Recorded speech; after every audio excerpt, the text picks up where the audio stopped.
Bismillahirrahmanirrahim. Assalamualaikum warahmatullahi wabarakatuh. Perkenalkan, saya Jumaidi, NIM E1B017024, mahasiswa semester 6, Prodi PPKN Universitas Mataram. Pada kesempatan kali ini, saya akan memaparkan pemahaman saya tentang penelitian pendidikan kualitatif berdasarkan beberapa referensi yang pernah saya baca. Adapun beberapa poin yang akan saya sampaikan di sini. Baiklah teman-teman sekalian, kita ke poin pertama, yaitu pengertian penelitian kualitatif. Teman-teman sekalian yang berbahagia, penelitian kualitatif adalah sebuah penelitian yang berdasarkan pada filsafat positivisme, di mana filsafat ini memandang realitas sosial itu adalah sesuatu yang bersifat holistik atau utuh, kompleks, dinamis, memiliki hubungan yang interaktif, yang digunakan untuk meneliti objek yang bersifat alamiah, sehingga peneliti adalah merupakan instrumen kunci dalam penelitian ini dengan teknik pengambilan data bersifat triangulasi atau penggabungan antara teknik observasi, wawancara, dan dokumentasi dengan perolehan data berupa data kualitatif, sehingga analisis datanya itu bersifat induktif atau kualitatif atau berdasarkan fenomena-fenomena yang terjadi di lapangan, sehingga hasil akhir dapat berupa temuan, potensi dan masalah, proses interaksi sosial, dan makna-makna suatu fenomena, makna suatu gejala, makna suatu peristiwa yang terjadi di masyarakat, dan lain-lain. Poin yang kedua yaitu cara merumuskan judul yang tepat dalam sebuah penelitian. Teman-teman sekalian, ada beberapa hal yang perlu kita perhatikan dalam merumuskan judul sebuah penelitian. Yang pertama, judul itu harus berupa kalimat pernyataan ya, bukan kalimat pertanyaan. Contohnya, dampak kedisiplinan terhadap hasil belajar siswa SMPN Negeri 1 Gunung Sari tahun ajaran 2019-2020. Dan poin yang kedua yaitu judul itu harus singkat, padat, dan jelas, jangan bertele-tele. Kemudian yang ketiga, dalam judul itu harus memuat variabel-variabel yang akan diteliti. Kemudian yang ketiga, dalam judul penelitian itu harus memuat isi dari seluruh kegiatan yang akan dilakukan dalam penelitian, seperti jenis penelitian, objek yang akan diteliti, subjek penelitian, lokasi atau daerah penelitian, dan waktu terjadinya peristiwa. Nah, sekarang saya akan memberikan beberapa contoh judul yang tepat dalam sebuah penelitian. Yang pertama, efektivitas pelaksanaan manajemen berbasis sekolah di SMPN 1 Gunung Sari pada tahun ajaran 2019-2020. Contoh yang kedua, pelaksanaan tradisi bersanji di masyarakat di Desa Kekeri, Kecamatan Gunung Sari, Kabupaten Lombok Barat tahun 2019. Kemudian yang ketiga, upaya masyarakat Desa Kekeri dalam mencegah konflik yang terjadi pada tahun 2019-2020. Poin yang ketiga yaitu apa sih itu latar belakang dan apa saja yang dimuat dalam latar belakang. Teman-teman sekalian, latar belakang itu adalah dasar atau titik tolak untuk memberikan pemahaman kepada pendengar atau pembaca mengenai apa sih yang ingin ia sampaikan dalam tulisannya tersebut, atau bisa juga dikatakan alasan yang menuntut seseorang melakukan penelitian yang bertolak dari minatnya ataupun perhatiannya terhadap suatu permasalahan yang terjadi dalam masyarakat. Oleh karena itu, teman-teman, dalam latar belakang ini harus disusun sejelas mungkin dan disertai dengan fakta dan data yang mendukung. Selain itu, latar belakang ini harus dirumuskan berbentuk pernyataan-pernyataan yang memiliki hubungan satu sama lain atau saling kontradiksi antara kalimat yang satu dengan kalimat yang lain. Teman-teman sekalian, adapun beberapa hal yang harus dimuat dalam latar belakang itu ada 3, teman-teman. Yang pertama, kondisi ideal, yang kedua, kondisi faktual, dan yang ketiga, saran atau solusi. Baiklah, saya jelaskan kondisi faktual. Kondisi faktual itu adalah kondisi yang sedang terjadi, kondisi kenyataan yang terjadi di lapangan, yang menceritakan situasi yang menjadi masalah. Kemudian, kondisi ideal, kondisi yang diharapkan, kondisi yang dicita-citakan, kondisi yang diinginkan terjadi dalam kehidupan yang dapat berupa kebijakan, aturan, rencana, tujuan, teori, dan lain-lain. Dan yang ketiga yaitu solusi. Solusi ini adalah saran singkat dari seorang peneliti mengenai mengenai alternatif penyelesaian masalah yang ia ambil dalam penelitian. Poin yang keempat yaitu apa sih itu kajian pustaka, apa tujuannya, dan apa saja yang dimuat di dalam kajian pustaka penelitian. Teman-teman sekalian, kajian pustaka penelitian adalah seperangkat ide, seperangkat konsep-konsep, dalil-dalil yang memberikan gambaran tentang variabel yang akan diteliti.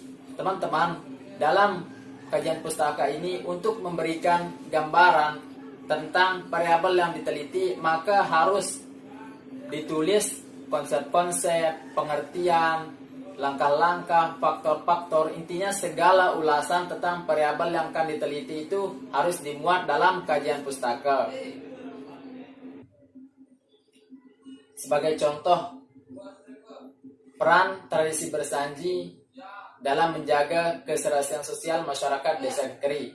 Dalam hal ini, keserasian sosial harus digambarkan dalam kajian pustaka atau harus dimuat dalam kajian pustaka. Dan untuk memberikan gambaran tentang keserasian sosial dalam kajian pustaka ini harus ditulis konsepnya, pengertiannya, langkah-langkahnya, faktor-faktor mempengaruhi, dan segala ulasan tentang keserasian sosial harus dimuat dalam kajian pustaka tersebut. Teman-teman sekalian, hal yang harus diperhatikan dalam penulisan kajian pustaka ini adalah kita tidak hanya menyalin teori, menulis konsep, ataupun men-copy paste hasil bacaan kita tentang variabel yang akan kita teliti. Akan tetapi, penjelasan dari variabel yang kita teliti itu harus dibarengi dengan ulasan kritis dari peneliti, sehingga dapat disimpulkan bahwa kajian pustaka dalam penelitian itu adalah seperangkat penjelasan-penjelasan atau ulasan-ulasan tentang variabel penelitian yang tujuannya untuk memberikan gambaran tentang fenomena, tentang peristiwa, atau tentang variabel yang akan diteliti yang harus diikuti dengan ulasan kritis dari peneliti. Dan selanjutnya, tujuan adanya kajian pustaka ini adalah memberikan gambaran tentang fenomena, tentang kejadian, tentang peristiwa, atau tentang variabel-variabel yang diteliti dalam penelitian. Kemudian yang terakhir, hal-hal yang harus dimuat dalam kajian pustaka ini ada 3. Yang pertama, ulasan tentang variabel penelitian, seperti yang saya jelaskan tadi tentang konsepnya, definisinya, dan lain-lain. Kemudian yang kedua, penelitian terdahulu berdasarkan hasil bacaan, artikel, dan lain-lain. Kemudian yang ketiga, kerangka pemikiran. Adapun poin yang kelima, yaitu kedudukan teori dalam penelitian kualitatif. Teman-teman sekalian, teori dalam penelitian kualitatif ini kedudukannya sebagai alat untuk membantu memahami atau membantu memberikan pemahaman umum tentang penelitian yang akan dilakukan. Selain itu, juga dapat memberikan asumsi-asumsi dasar dalam penelitian dan juga memberikan gambaran umum tentang pertanyaan-pertanyaan pokok. Dan yang terakhir, dapat membantu memberikan makna pada data penelitian.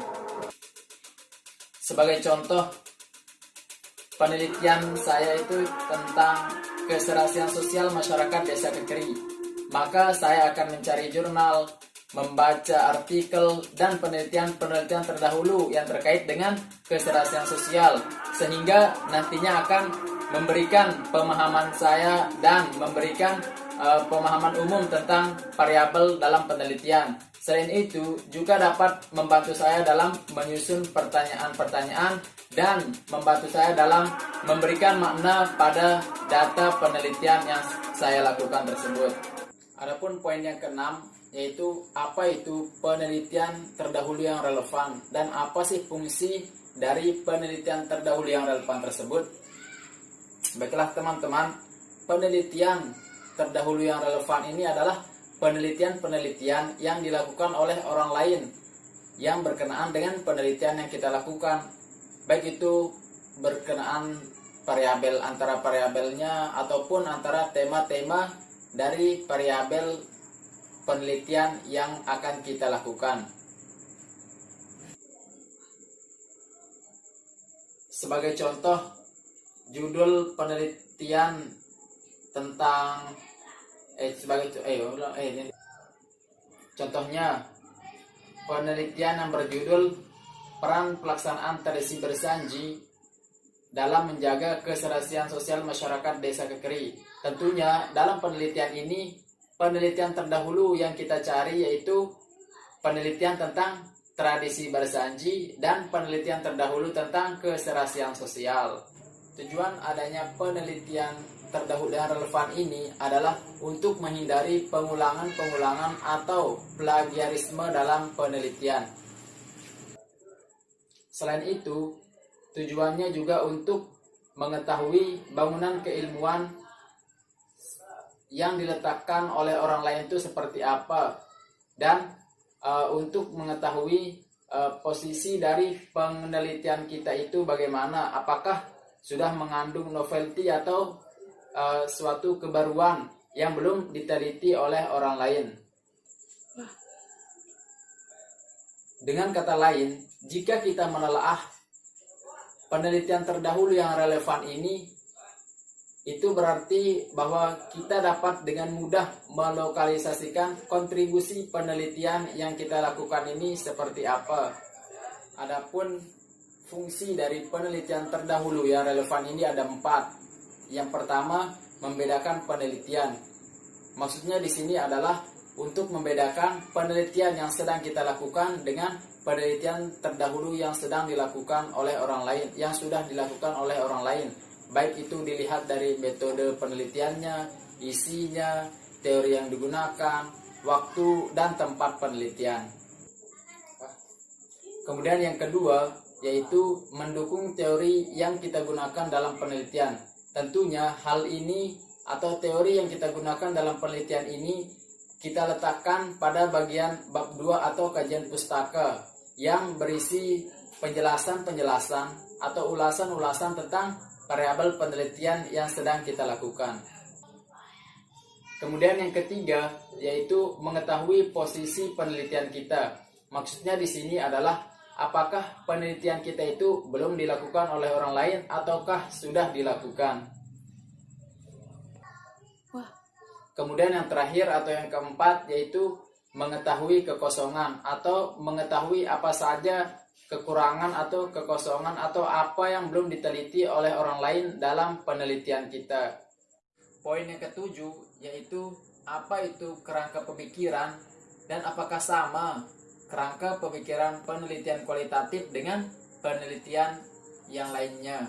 Teman-teman sekalian, kerangka pemikiran adalah gambaran atau model yang disajikan oleh peneliti yang di dalamnya berupa konsep yang menjelaskan hubungan antar variabel dalam penelitian, atau bisa juga dikatakan jalan pemikiran seorang peneliti yang digambarkan secara logis tentang masalah atau tentang bagaimana memecahkan masalah dalam penelitian.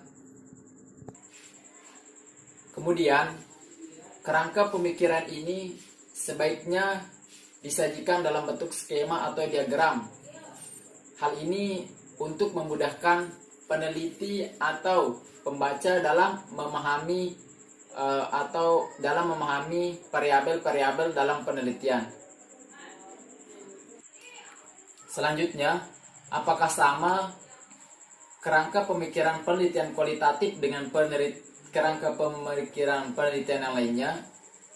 Kalau menurut saya, kerangka penelitian kualitatif dengan kerangka penelitian yang lainnya itu sama. Mengapa? Karena sama-sama bertujuan untuk memudahkan peneliti ataupun pembaca dalam memahami variabel-variabel dalam penelitian dengan cara menjelaskan dan menggambarkan pola atau hubungan antar variabel-variabel dalam penelitian tersebut.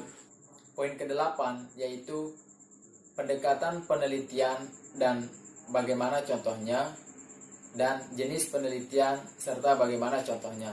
Teman-teman sekalian, pendekatan penelitian itu adalah cara berpikir yang diadopsi peneliti tentang bagaimana desain penelitian itu dibuat dan bagaimana penelitian tersebut dilaksanakan. Contohnya, penelitian kualitatif, penelitian kuantitatif, dan penelitian campuran.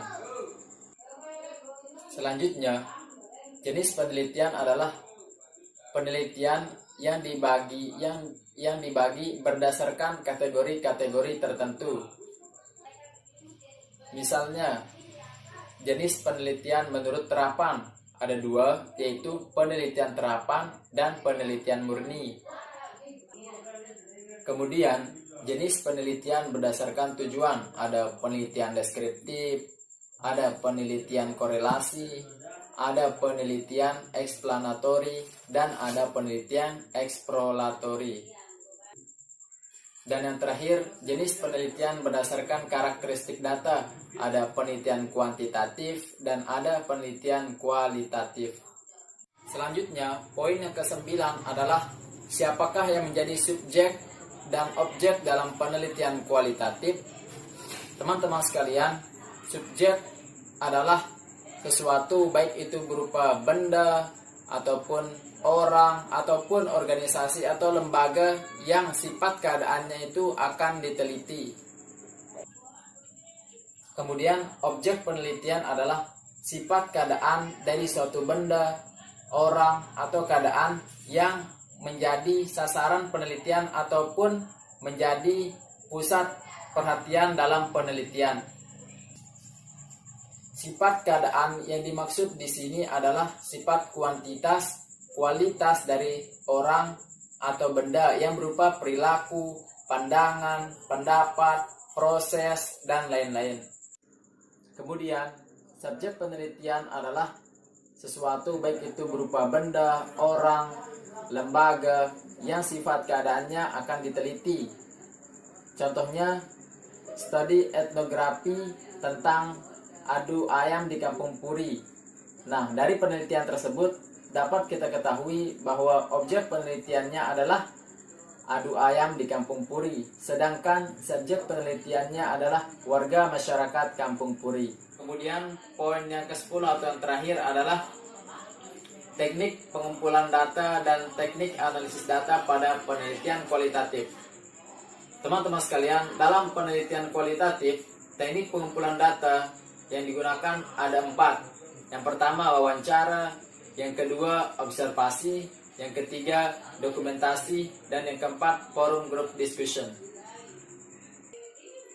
Wawancara adalah teknik pengumpulan data yang dilakukan secara langsung dengan cara tanya jawab ataupun melalui percakapan. Sedangkan observasi adalah pengamatan terhadap suatu objek yang dilakukan dengan secara langsung dengan terjun ke lapangan.